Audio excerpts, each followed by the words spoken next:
Bonjour à toutes et à tous, j'espère que vous allez bien et que tout se passe bien pour vous. Du coup, un client m'a laissé son iPhone 12 pour son changement de vitre arrière. Alors du coup, c'est un châssis compatible. L'écran aussi a déjà été changé. Le bord il est plus épais sur le bas. Et voilà, du coup, pour la vitre arrière, pour le châssis, soit la vitre arrière elle a été changée ou soit c'est le châssis qui a été changé. En tout cas, quand ils auront conditionné la vitre arrière, donc quand ils l'auront collé, ils ont mis très peu de colle. Donc je vous avais déjà dit ça sur d'autres vidéos où quand on change la vitre arrière, il faut bien mettre de la colle uniformément de partout pour que comme ça, si la vitre arrière elle se brise, ça évite que des gros morceaux partent de la vitre arrière et du coup que la poussière, l'humidité, l'eau rentrent à l'intérieur. Et là, voilà, on le voit bien de toute façon. Je chauffe rien du tout, j'ai pas chauffé rien. Voilà, ça s'enlève facilement. Voilà. Voilà. Ouais, ça s'enlève très très facilement. Voilà, il y a un filet de colle juste ici. Bon, la vitre en soi, une fois qu'elle n'est pas cassée, bon, ça tient. Mais dès que ça va casser, voilà, ça va faire. Voilà, les morceaux de verre vont partir très facilement et vous allez vous retrouver avec un châssis quasiment nu à cause des morceaux qui tombent. Voilà, à cause des morceaux qui tombent, donc la poussière, l'humidité, tout rentre à l'intérieur. Du coup, c'est parti du coup pour le changement de vitre arrière. Donc avec mes vitres arrière, donc c'est des vitres arrière à gros trous. Vous pouvez retrouver sur mon site internet repairiphone.com. Hop, donc là il y a déjà sur les coins, il y a déjà le scotch double face. Voilà, et puis après il faudra mettre de la colle à l'intérieur et pas en mettre sur l'extérieur. Allez, c'est parti. Tac, à la vitre de côté. Je vais laisser en normal, je vais pas le mettre en accéléré parce que je pense que ça va aller assez rapidement. J'espère juste que la caméra arrière, elle va pas s'enlever parce que si c'est des châssis compatibles, la caméra arrière, en fait, elle est même pas soudée, j'ai envie de dire. Elle est pas soudée. Elle s'enlève tout de suite. Donc si c'est ça, je serai obligé de faire une soudure. Là, ça prendra un peu plus de temps. Sinon, là, ça va s'enlever. Voilà. Je vais dire même pas en chauffant. Je vais quand même chauffer un peu, mais voilà, ça va s'enlever relativement facilement. Après, je sais pas si elle l'a acheté en reconditionné. Après, le reconditionné, c'est bien, entre guillemets, ça coûte pas trop cher. Voilà, ça coûte pas trop cher. Bon, après, c'est un choix. Hop, allez, c'est parti, les gants de protection. De toute façon, même moi, j'achète en reconditionné. Quand je prends en reconditionné, je prends toujours parfait état sur les sites de reconditionnement. Comme ça, au moins, on va dire, je suis sûr que c'est de la, enfin, ça a été fait, c'est de la bonne qualité entre guillemets. Alors, est-ce que je peux le faire sans le décapeur thermique ou pas? Ça s'enlève. C'est même pas tenu. C'est même pas tenu. Bon, ça tient même pas.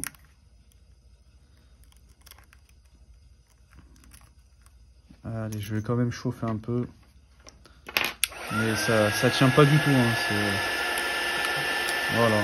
J'ai chauffé vite fait, ça s'enlève. Voilà. Tout simplement, ça s'enlève. Voilà. Je chauffe un peu histoire de.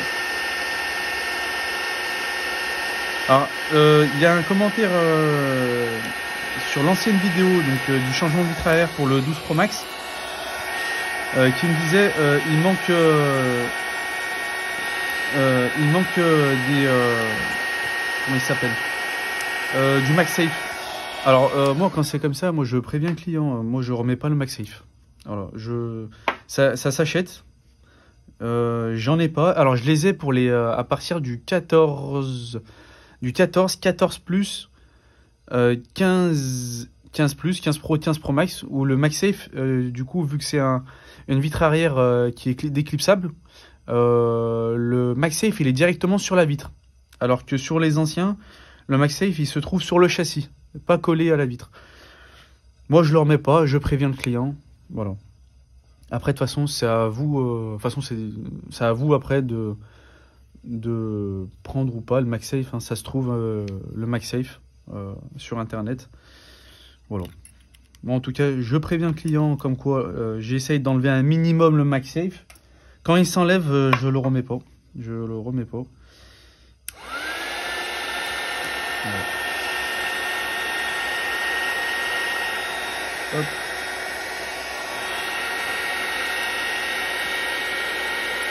Tac, ouais. En tout cas, ça s'enlève comme dans du beurre.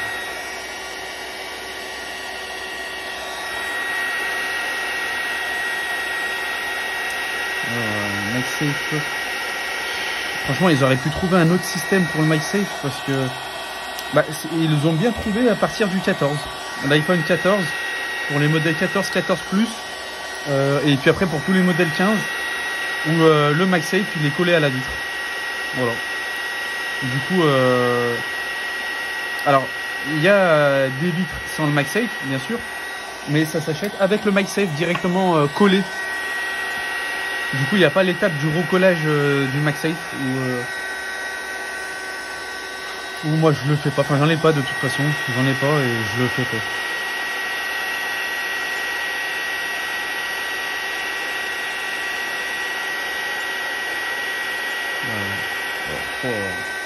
En plus, vu que c'est du compatible, c'est un châssis compatible. Voilà, le MagSafe il s'enlève tout de suite. Je veux dire, allez, ça sert à rien de le laisser. Hop.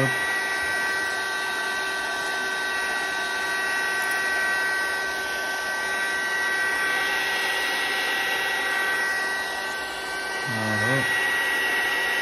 Voilà. Qu'est-ce que ça s'enlève facilement? Bon là ici c'est normal que ça s'enlève facilement. Mais voilà, je force à peine, hein, même pas, voilà, c'est tout vient se décoller. Voilà.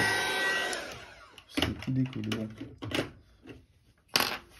Après, bah, tant mieux, entre guillemets, pour moi, ça me prendra moins de temps. Mais voilà, après, c'était surtout pour le client. Hop. Donc là, en fait, ce que je fais, là, vous voyez pas hein, avec la caméra, c'est j'ai une poubelle à côté de moi et je tourne le téléphone pour enlever les morceaux de verre, tout simplement. Voilà. Tac.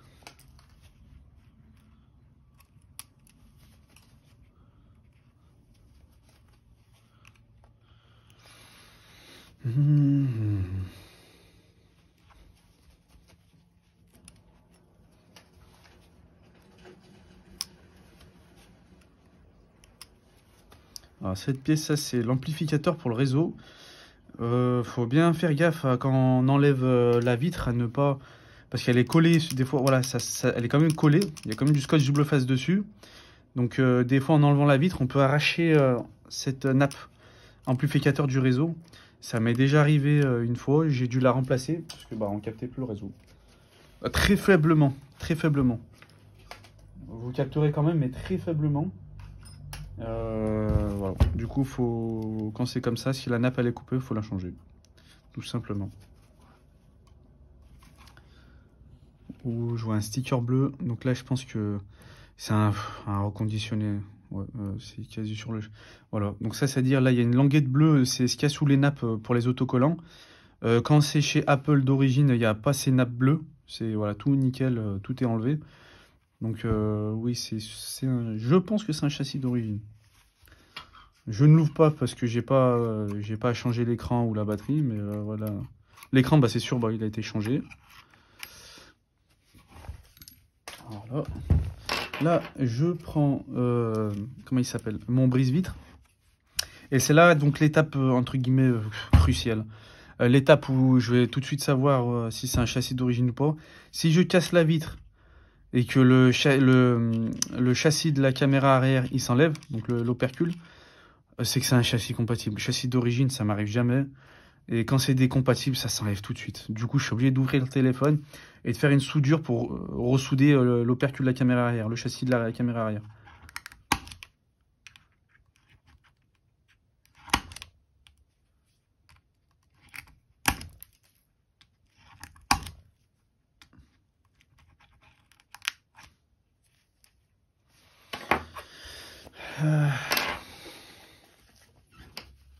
Hop.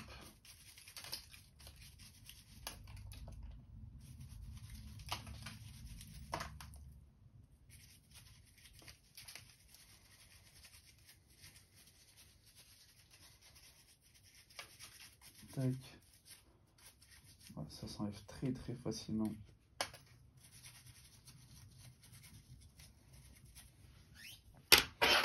En tout cas, si vous changez votre vitre arrière, que vous tombez sur une vitre compatible, du coup, bah, ça vous facilitera grandement le travail. Sauf si, comme je vous ai dit, l'opercule s'enlève. L'opercule de la caméra arrière. Je vais chauffer un peu.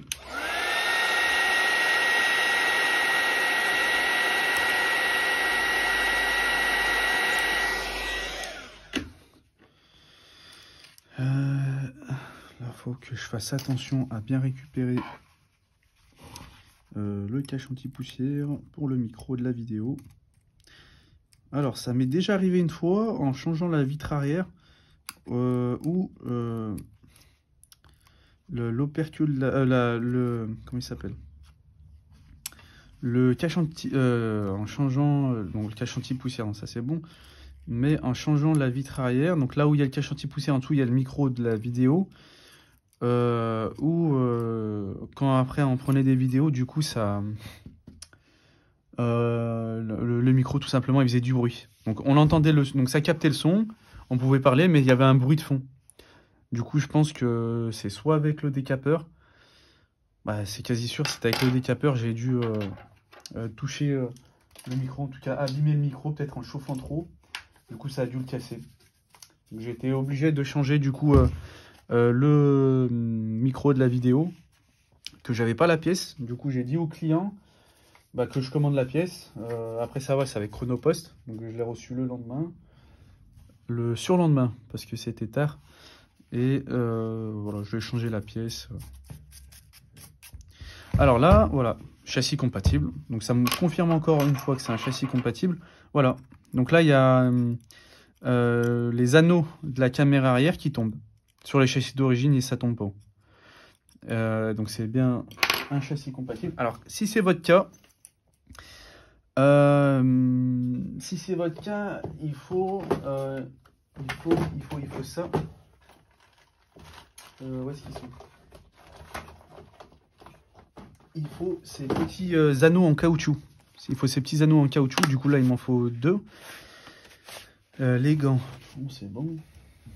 Il faut ces 2 petits anneaux en caoutchouc, du coup pour le haut, pour le bas, pour les caméras. Voilà. Tac. Et en fait, ça va venir surélever les anneaux. Là, en fait, ils sont affaissés. Ils touchent le châssis de la caméra. C'est-à-dire quand je vais mettre la vitre, voilà. Donc là, si je fais comme ça et que je mets la vitre, voilà, ça fait bizarre. Ça fait bizarre. Voilà. Parce que là, du coup, les anneaux, ils sont affaissés.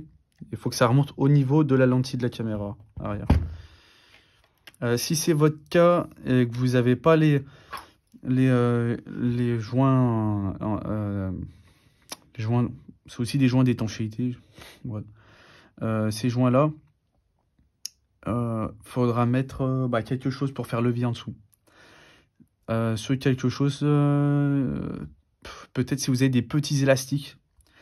De toute façon, c'est comme des élastiques, hein, c'est flexible. Vous mettez vraiment des petits élastiques et vous les faites glisser. Donc à l'intérieur, voilà. Donc vous prenez quelque chose pour faire levier, hop, voilà. Donc moi j'en prends 2, la pince de précision et ma lame, et je viens faire levier pour le glisser en tout simplement. Voilà. Et là ça surélève le cercle, l'anneau. Voilà. Tac. Voilà, je le surélève un peu, je l'aide à le surélever un peu pour aider le joint à bien monter comme il faut, à bien s'installer. Voilà, là il est bien installé, nickel. Et je fais la même chose avec le deuxième. Voilà. Donc si vous avez un châssis compatible et que ça vous le fait, du coup, donc ce problème-là, faudra prendre des petits élastiques, des traits de cette taille-là, tout simplement, pour dépanner si vous n'avez pas ces joints d'étanchéité, ces anneaux en caoutchouc. Donc là, c'est remis à niveau. Donc ça, c'est bon. Maintenant, il ne me reste plus qu'à nettoyer. Voilà. À nettoyer la colle et les petits morceaux de verre qui traînent.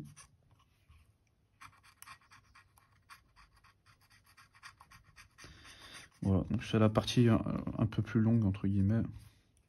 La partie nettoyage. Hop.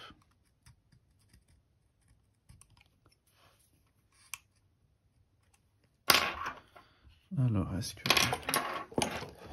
un tout petit peu d'isopropanol, histoire de ramollir un tout petit peu la colle.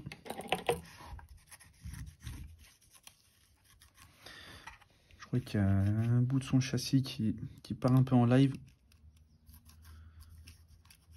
Enfin, c'est où sa plaque, elle s'enlève, je crois. Ah, je crois... je sais plus où c'est. Ah, peut-être là. Oui. Bon, c'est pas bien grave, entre guillemets.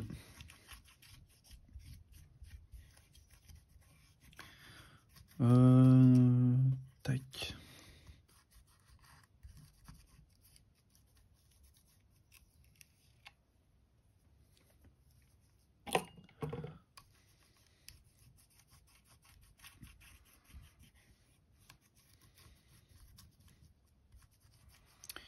Voilà.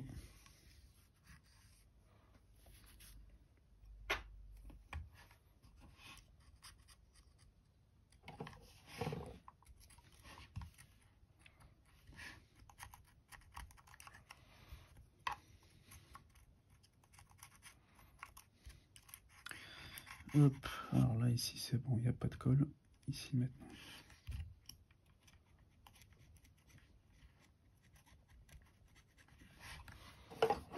Aïe.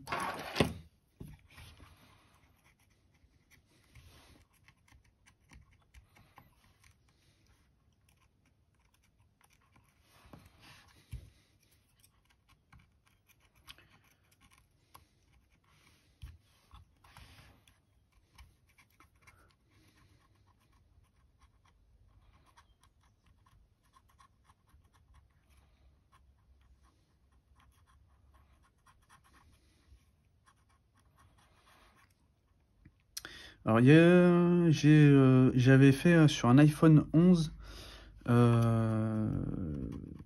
c'était pour test. J'avais fait un petit mode, une petite personnalisation entre guillemets. C'était pour moi, c'était pour tester. Je l'ai plus parce que je l'avais prêté à un client en dépannage de son téléphone. J'ai plus son numéro au client. Du coup, pour l'instant, il me l'a jamais rendu. Après, entre guillemets, c'est pas bien grave.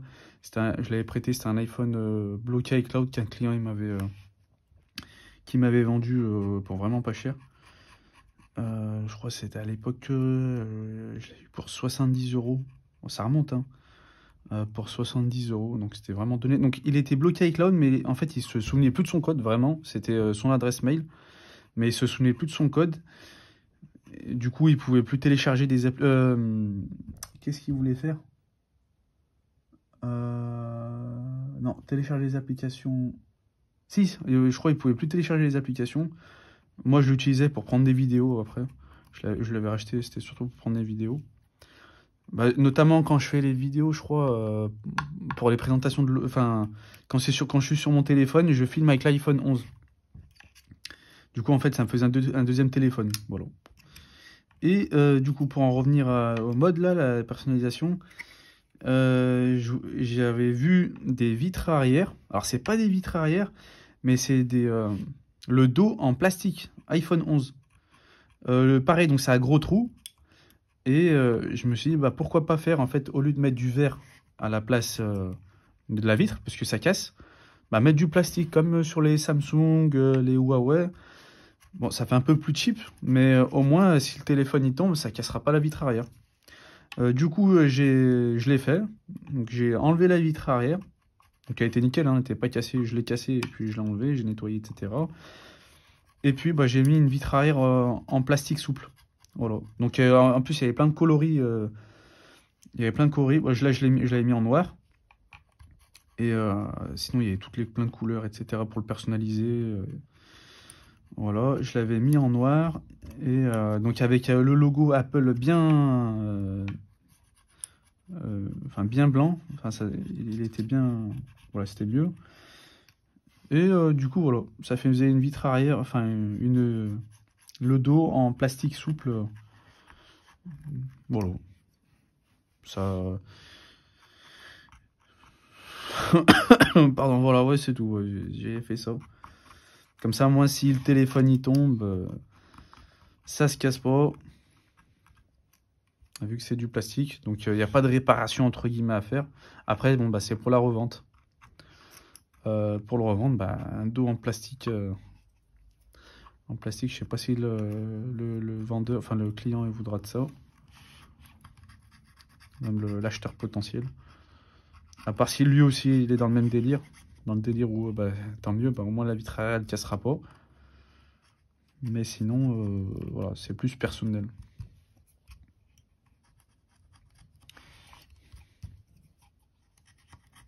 Après aussi, j'aime bien faire les gravures laser.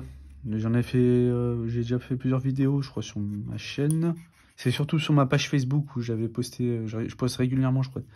Bon, ça date un peu, mais j'avais mis plein de photos de mes gravures laser. Ça, je le fais aussi pour mes clients, enfin pour les clients qui viennent. Parce qu'en fait, j'expose mes vitres arrière personnalisées que j'ai fait. Mais que j'ai fait. Oh punaise. Les vitres arrière que j'ai faites. Oui. Voilà, et puis ça je le fais de temps en temps, la personnalisation de la vitre arrière sur les iPhones. Et voilà. Ça j'aime bien. Soit sur la vitre arrière, soit sur les coques de téléphone. Les AirPods aussi, les AirPods c'est trop stylé. Moi j'ai fait les miennes, j'ai fait une gravure laser. J'ai fait gros goût de comment il s'appelle, de Mandalorian. Et en gros en fait gros goût il y a la boîte qui s'ouvre et qui se ferme. Je l'ai mis juste au-dessus de l'ouverture. Et en dessous, j'ai mis le berceau. Et du coup, quand tu l'ouvres, voilà, il sort du berceau. Bon.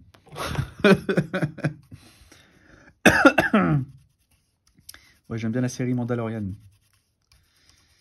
Mando. Non, ah, punaise. Le héros. Oui, Mando.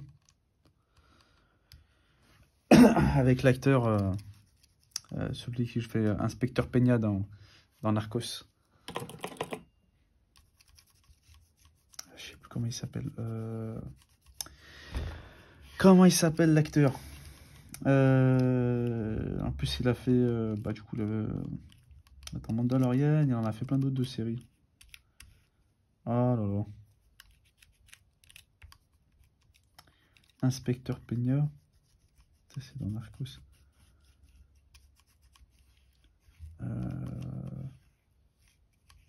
Ah punaise, j'ai au bout de la langue. Oh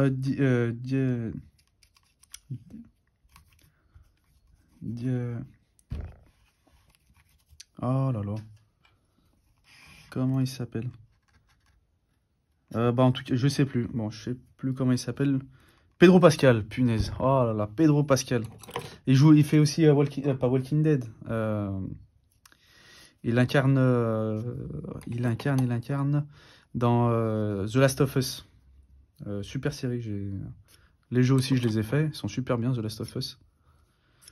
Et il fait Joel dans The Last of Us. J'aime bien cet acteur.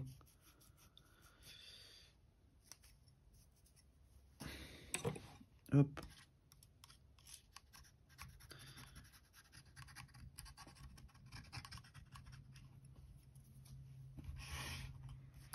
Tac, tac, tac.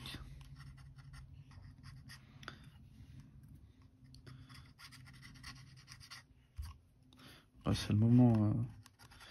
Ouais, je le laisse en normal, hein, j'accélère pas. Je je le laisse dans son jus, la vidéo. Voilà, on va dire c'est le moment un peu moins prise de tête.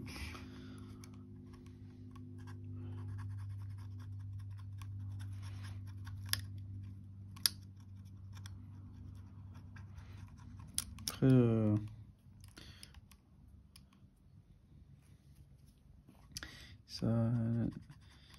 la vitre arrière, ça prend du temps. Mais moi, j'aime bien les faire, les vitres arrière. Voilà, dans le calme. Dans le calme, entre guillemets. De toute façon, le client, il me laisse le téléphone. Parce que les autres réparations, je les fais avec le client. Donc, changement d'écran, batterie, caméra arrière, caméra avant, connecteur de charge, etc. Je fais toujours la réparation avec le client comme, pour que ce soit transparent. Voilà. Les seules réparations, c'est quand c'est trop long. Donc, quand c'est trop long, c'est la vitre arrière. Où là, on n'est pas obligé de rester pour la réparation, vu que ça prend du temps. Et j'aime bien quand c'est comme ça. C'est pour moi un moment, ouais, pas de détente, mais un moment où, j'allais dire de méditation. Où, je sais pas, je suis focus sur le truc et ça... C'est bon, j'aime bien. Focus sur la réparation, en prenant mon temps, voilà. Ouais, ça, j'aime bien ça.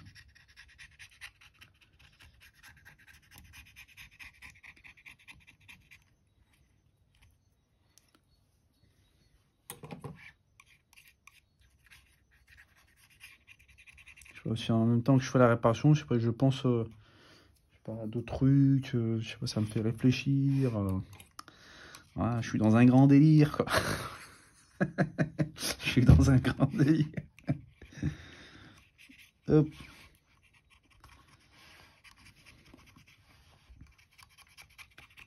Tac.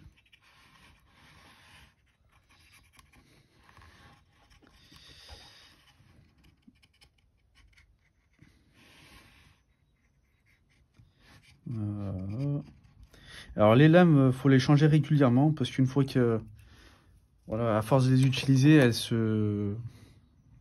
perdent un... Et j'ai pas trouvé de machine pour les limer. Alors j'ai des limes, mais c'est pas très efficace. Mais il y a quand même les dents parce qu'à force de gratter, ça se casse un peu là. Enfin, ça le fait comme des dents. Du coup, c'est plus trop efficace. Mais j'ai pas trouvé d'outil spécial pour relimer ces outils-là, ces lames. Comme ça m'éviterait à chaque fois, enfin pas à chaque fois, mais régulièrement de les changer. Quasiment à chaque vitre arrière, je dois les changer une fois. Après, bah, ça dépend c'est quoi sur la vitre arrière, parce que si c'est pas trop collé, donc ça va entre guillemets moins casser la lame. Mais quand c'est bien collé, bah, je suis obligé de forcer, du coup ça casse un peu plus la lame. Ouais, il faudrait que je trouve un outil. Comme ça, moi, c'est peut-être à chaque fois que je gratte, ça me permettrait d'avoir tout ça de marge, voilà, pour utiliser mon outil. Et pas juste une fois que il y a des dents et voilà, que c'est moins bien limé, bah, que je change la lame. C'est pas très optimal. Voilà. Tac. Alors finalement, ça devrait pas prendre... ça devait être pas très long. Mais vu que là, je vois que je prends bien mon temps, ça va être un peu plus long. Après, je pense moins long que une vitre arrière d'origine. Ah, puisque ça... Ouais, de toute façon, moi, les vitres arrière, je les fais je demande au client de passer le matin. Et comme ça, je le restitue le soir. Comme ça me laisse la journée pour le faire. Parce qu'entre-temps, j'ai d'autres réparations. Comme ça, voilà, entre guillemets, je suis tranquille pour le changement de vitre arrière. Voilà. Parce que moi, je fais 10h à 17h. Voilà. Officiellement. Après, officieusement, je termine plus tard. Jusqu'à 18h, voire 19h. Ça dépend des journées. Et puis de toute façon, ça dépend de la casse. Je reste commerçant, enfin je suis dans le commerce, entre guillemets. Donc Quand on est dans le commerce, bah, on peut pas savoir à l'avance c'est qui va venir demain réparer son téléphone. Du coup, bah, ça dépend des périodes, hein. Il y a des périodes où il y a beaucoup de monde, des périodes un peu moins, et des périodes, des fois, il y a quasiment personne. Du coup, bah, les périodes où il y a du monde, ça va compenser les périodes où il y a un peu moins de monde. Et après, on va dire globalement, quand je fais la moyenne, dans le mois, dans l'année, ça va, ça va, c'est correct. Ça va, j'arrive à en vivre. Après, ça fait plus de 8 ans que je fais de la réparation d'iPhone. J'avais commencé en février 2016. Bah, je ferai une vidéo, tiens. Je ferai une vidéo présentation de mon parcours, entre guillemets. De mon modeste parcours. Modeste. Ouais, ouais. Bon, enfin, je vous fais un bref résumé. Moi, j'avais fait le BTS assistant de gestion. Et après le BTS assistant de gestion, je voulais... Ah, depuis tout à l'heure, j'avais pas vu. Oui, je pense que il a reçu un impact là. Son châssis est rentré à l'intérieur. Punaise, il y a que maintenant que je l'ai vu. Avec le reflet. Bon, c'est pas grave. J'avais fait BTS assistant de gestion. Après, j'avais travaillé en tant qu'assistant de gestion. Donc tout de suite après, je voulais travailler, tout de suite. Je voulais pas continuer les études. J'avais travaillé en tant qu'assistant de gestion 6 mois. J'avais remplacé une dame en congé maternité. Et ensuite, donc une fois que j'avais terminé mon CDD, j'étais en recherche d'emploi. Et c'est à partir de là où j'ai commencé les réparations d'iPhone. Du coup, voilà, ça remonte il y a longtemps. Qu'est-ce que j'avais fait? Qu'est-ce que j'ai fait? Oui, donc j'attendais. Non, je voulais faire quelque chose en attendant de trouver du travail. Et ben, c'est là où je me suis lancé dans les réparations d'iPhone. Voilà. Donc je m'étais formé tout seul hein, sur internet avec les tutos, puis après avec la pratique à force d'en faire. Et puis j'avais fait mes réseaux sociaux tout de suite, dès le début.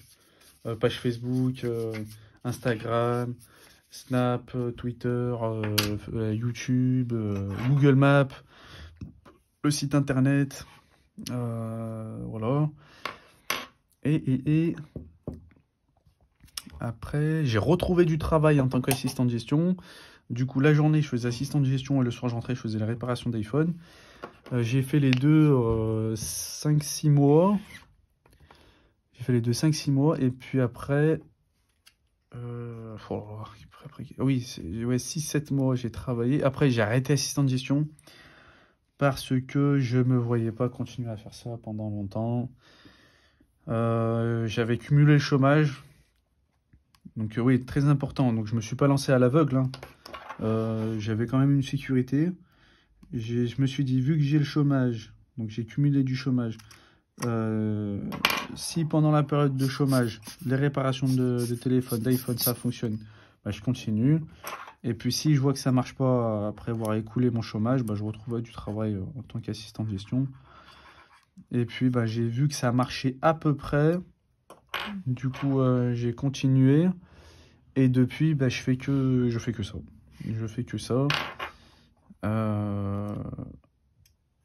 Et voilà. Bah, après, les gens qui me connaissent, c'est bah, ceux qui viennent, c'est principalement le bouche à oreille.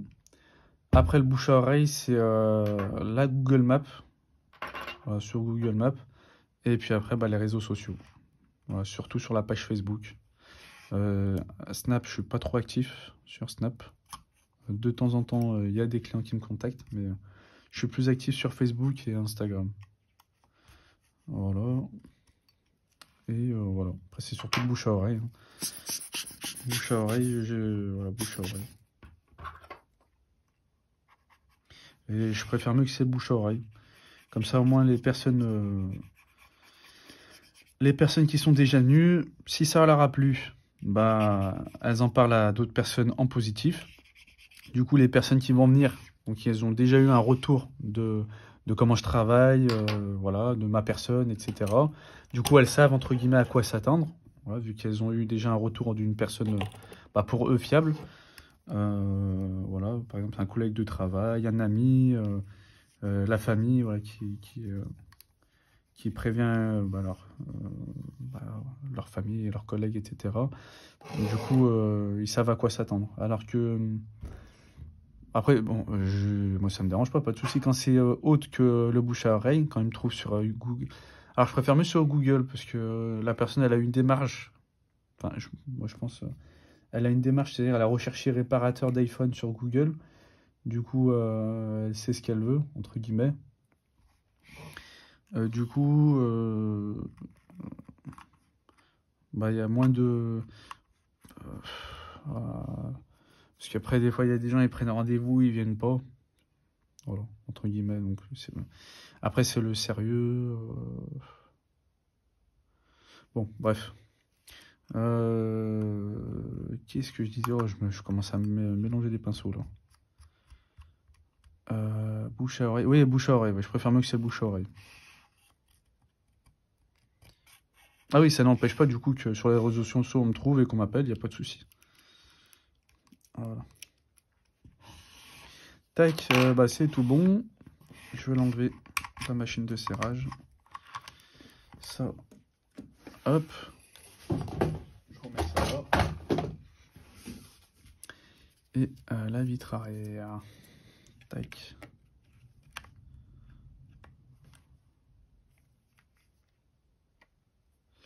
Alors.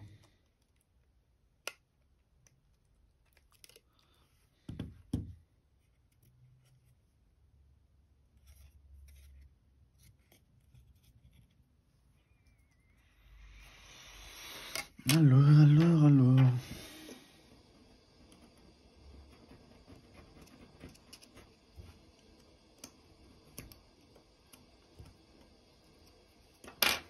Voilà.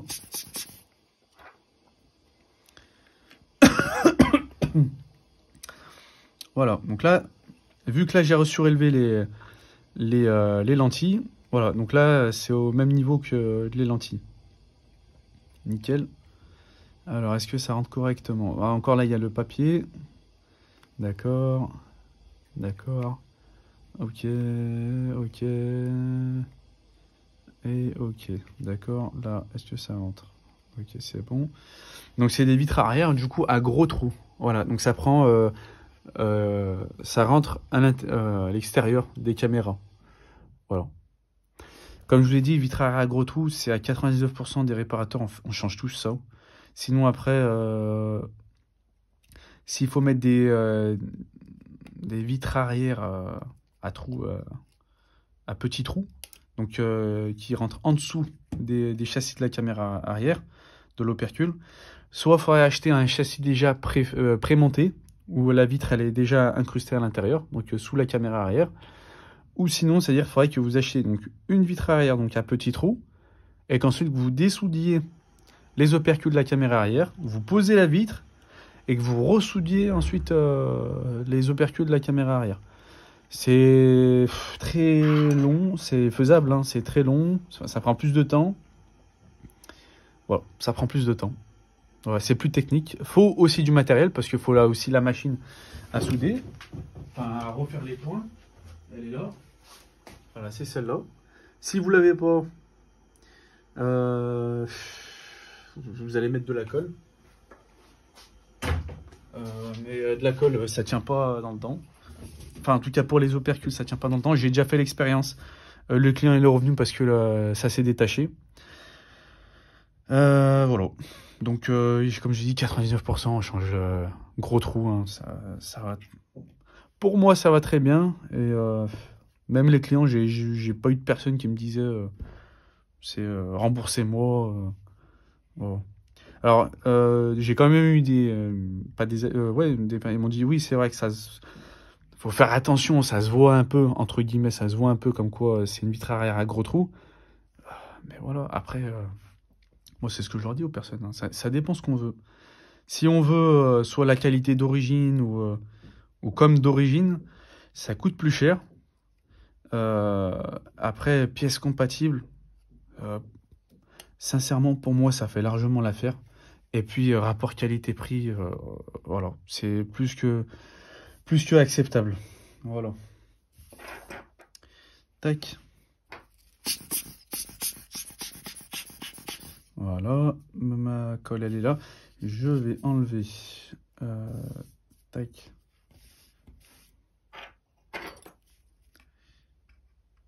Je vais enlever le... Comment il s'appelle? Le papier.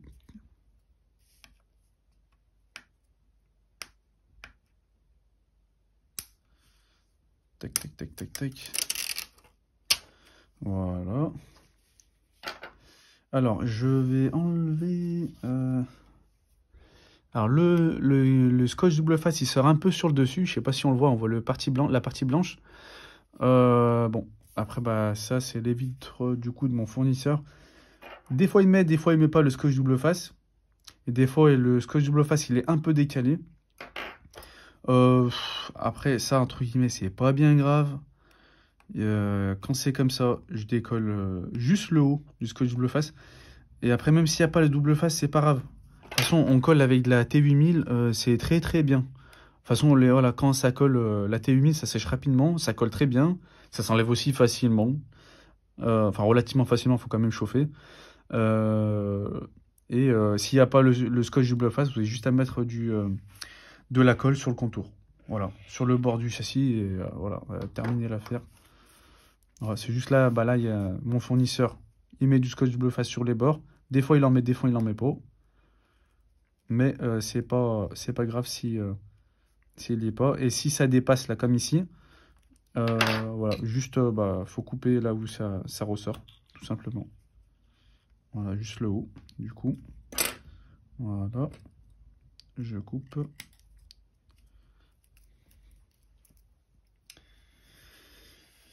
Et là, là, là. Tac. Et tac. Voilà. Hop. Là, je suis bon pour mettre la colle. Tac. Alors. Ce que je fais, moi, je commence d'abord par la caméra arrière. Je le passe entre. Ensuite, je passe en dessous. Hop. Et après, je fais l'extérieur et après l'intérieur. Après, ça dépend. Moi, en général, je fais comme ça. Ça dépend après du modèle aussi. Voilà, je fais le contour de la caméra. Ensuite, je fais les extérieurs. Donc là, du coup, j'en mets sur le haut. Vu que il n'y a pas le... Comment il s'appelle le scotch double face sur le haut.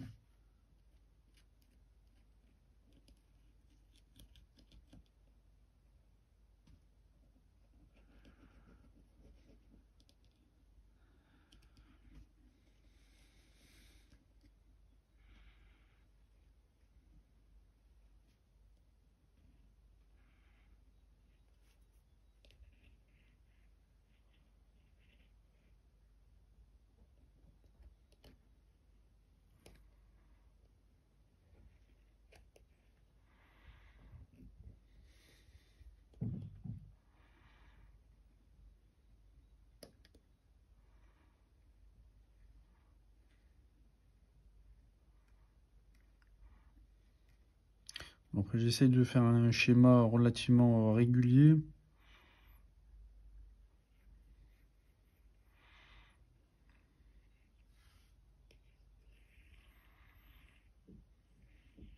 Et j'essaye d'en mettre uniformément. Donc, comme je vous dis, comme ça, si la vitre elle casse, les morceaux de verre ils vont bien rester accrochés au châssis. Voilà, ça évite que des gros morceaux s'enlèvent et que la poussière, l'humidité, l'eau, etc., ça rentre à l'intérieur. Et puis même aussi les bouts de verre, vu qu'ils restent en place, ils vont pas aller se faufiler à l'intérieur du châssis. Et ça arrive souvent et c'est très dangereux que les morceaux de verre rentrent à l'intérieur et du coup ça vienne après percer la batterie et après ça peut être dangereux. Dangereux pour la personne parce qu'elle peut gonfler la batterie, voire après s'enflammer et voilà, dans le pire des cas. Ouais. Hop, je pose la vitre arrière. Voilà.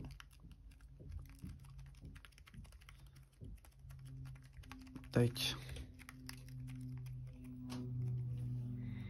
Je vérifie là que tout est bien emboîté. Ok.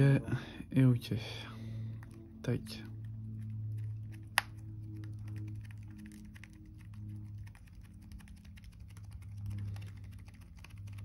Et hop. Voilà. Ensuite, je prends la machine de serrage. Voilà. Je la mettrai à l'intérieur. Et donc là, la réparation, entre guillemets, est terminée. Je vais prévenir le client comme quoi la machine, la vitre arrière, elle est terminée, elle est sous la presse. Et puis, bah, je ferai les tests avec le client pour vérifier que tout est bon. Voilà. Donc, voilà pour le changement de vitre arrière d'iPhone 12. Où, en fait, sa vitre arrière, c'est une vitre arrière compatible. Où, en fait, il y avait très peu de colle. Du coup, tous les morceaux de verre s'enlevaient. Et c'est pas optimal. C'est pas optimal, voilà, tout simplement.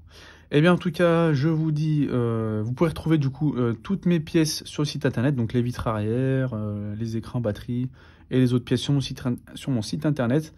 Et je vous dis à bientôt pour une nouvelle vidéo. Salut!